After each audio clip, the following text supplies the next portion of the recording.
HTI itu adalah organisasi terlarang di Indonesia. Pro HTI termasuk Alfian Tanjung dan kelompok-kelompok intoleran yang lain, kemudian Anies menang, pasti mereka minta konsesi. Tidak mungkin mereka hanya mendukung biasa. PKB sebetulnya secara genetika berbeda dengan PKS, seperti minyak dan air.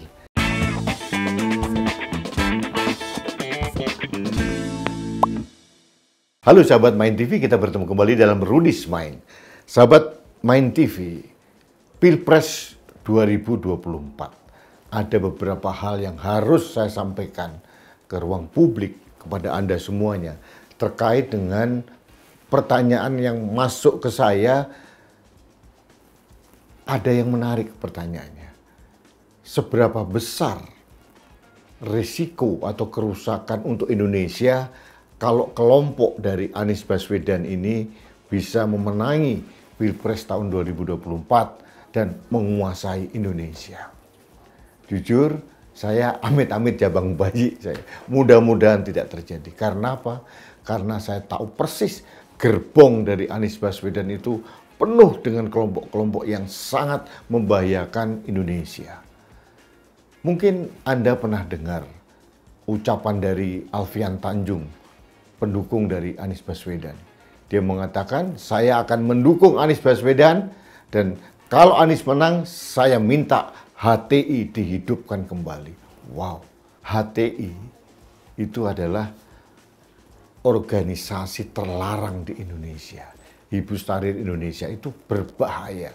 Dia mengedepankan mengganti ideologi negara dengan ideologi khilafah. Belum lagi kelompok dari geng Petamburan misalkan, kelompok yang sangat intoleran. Belum lagi kelompok-kelompok yang lain.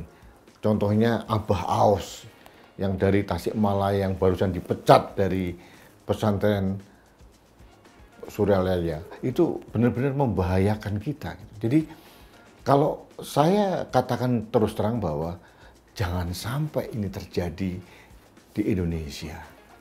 Pada saat Pilgub DKI Jakarta tahun 2017, Anies dengan terang benderang mengusung politik identitas berbasis agama.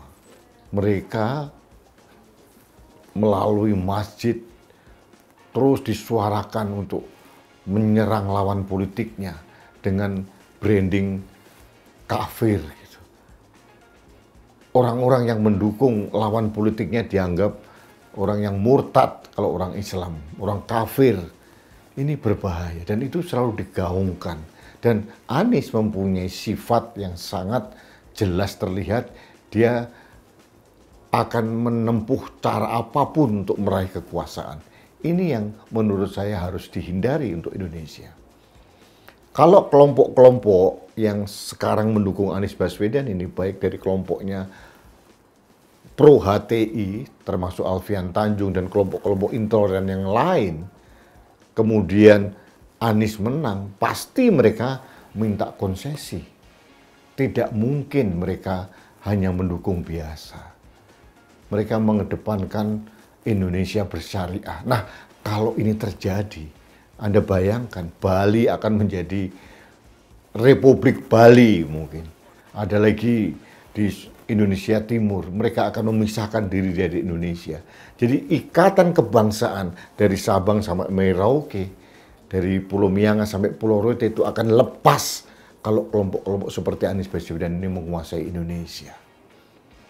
Bukan Aniesnya ya, tapi pragmatisme Anies, oportunisme Anies dalam menampung kelompok-kelompok yang intoleran yang bisa mengganggu keindonesiaan kita.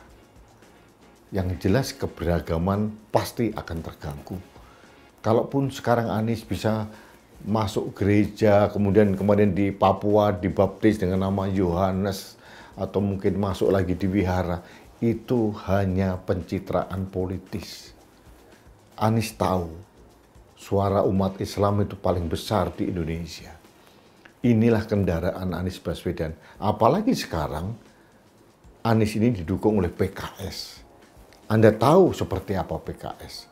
Anda tahu ideologi PKS seperti apa. Anda tahu platform dari PKS seperti apa. PKB sebetulnya secara genetika berbeda dengan PKS, seperti minyak dan air. Tapi pragmatisme politik mereka akhirnya memaksakan diri untuk kawin paksa, dicampur secara terpaksa. Nantinya mereka juga akan terpecah belah. Mereka akan menuntut kursi masing-masing dan sebagainya. Jadi, kalau menjawab pertanyaan publik, seberapa besar kerusakan untuk Indonesia kalau Anies Baswedan menguasai Indonesia, jujur saya prihatin.